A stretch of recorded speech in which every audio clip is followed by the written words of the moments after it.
Karen returns a cap for bad quality. Staff prove she ruined it and deny the refund. The fluorescent lights buzzed overhead in Harper's Headwear, a small but popular hat shop nestled in the heart of downtown. Karen strutted in, her heels clicking sharply against the linoleum floor, a tattered baseball cap clutched in her manicured hand. Her face was a storm cloud, lips pursed, eyes narrowed, radiating entitlement. The store was alive with the usual Saturday hum, customers browsing, pop music faintly crackling through old speakers. But Karen's presence sliced through the noise like a knife. She marched straight to the counter, where Mia, a 19-year-old cashier with wide eyes and a nervous smile, braced herself. "This cap," Karen snapped, slamming the item onto the counter, "is garbage. Stitching's loose, fabric's cheap, and it's already falling apart. I demand a refund now." Her voice was loud enough to turn heads. Customers paused, their curiosity piqued, as the air grew thick with anticipation. Mia, barely a month into her job, stammered, "I am sorry, ma'am. Let me take a look." She examined the cap, her fingers trembling slightly.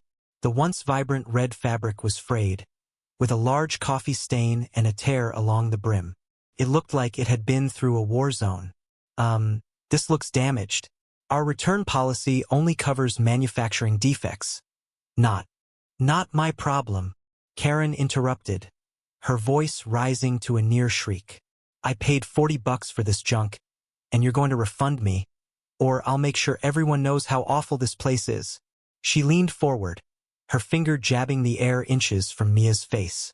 The crowd murmured, some pulling out phones to record the escalating drama. From the back, the store manager, Miss Clara, emerged. A woman in her 50s with steel-gray hair and a no-nonsense demeanor, Clara had seen her share of Karens. She stepped beside Mia, her presence calming the young cashier. "Ma'am," Clara said evenly, "let's review the situation. Do you have your receipt?" Karen scoffed, tossing a crumpled receipt onto the counter. "Right there. Now do your job." Clara's eyes scanned the receipt, then the cap, her brow furrowing. She turned to Mia. "Check the security footage from last week. This cap looks familiar." As Mia scurried to the back office, the tension in the store thickened. Karen folded her arms, tapping her foot impatiently, muttering about incompetent staff and pathetic service. The onlookers whispered among themselves, some sympathetic to Karen's outrage, others skeptical. A teenage boy in a hoodie, unnoticed until now, lingered near a rack of snapbacks, his eyes darting between Karen and the counter. He seemed oddly invested, clutching a phone tightly in his hand. Mia returned, her face pale. "Miss Clara, you need to see this." Clara followed her to the office, leaving Karen to stew. Minutes later, Clara reemerged, holding a printed photo from the security camera. The crowd leaned in, sensing a shift. Clara's voice was calm but firm. "Ma'am, this is you in our store last week, wearing this exact cap. The footage shows you spilling coffee on it and later tearing the brim while trying to adjust it." The room fell silent. Karen's face froze, her confidence cracking like thin ice. "That's absurd," she sputtered. "You're making this up. That's not me." But the photo was undeniable. Karen, mid-spill, her face twisted in frustration as she yanked at the cap's brim.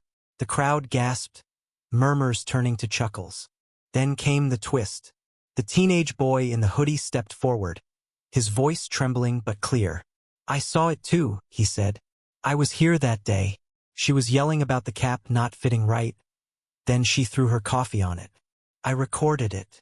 He held up, his phone shaking as he played a grainy video.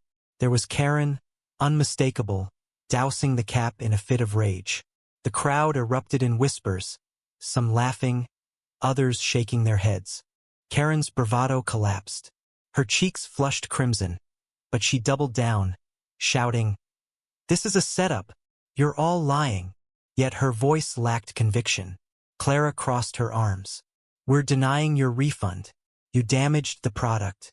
Please leave, or I'll call security." Karen stood, stunned, as the crowd's judgment weighed on her. She grabbed her ruined cap and stormed out, the bell above the door jangling in her wake. As the store returned to its normal hum, Mia exhaled, her hands still shaking. Clara placed a hand on her shoulder. "You handled that well, kid." The teenage boy, now the unexpected hero, slipped back into the crowd, unnoticed once more. His video, already spreading online, would later go viral, exposing Karen's antics to thousands. But the story didn't end there. Days later, a handwritten note appeared on the store's community board, pinned next to the counter. It read, "I'm sorry, I was wrong." No one knew if it was truly from Karen, but it sparked heated debates among customers. Was it genuine remorse or another manipulation? The note became a local legend, a reminder of the day a community stood up to entitlement and won. The incident left a bitter taste. Karen's attempt to scam the store had backfired, exposing her to public shame. Yet the real sting was deeper. Her actions had rippled, affecting Mia, Clara, and even the boy who dared to speak up. It wasn't just about a cap, it was about trust, accountability, and the cost of pride. What do you think? Was justice served? Or was the public shaming too harsh? Share your thoughts.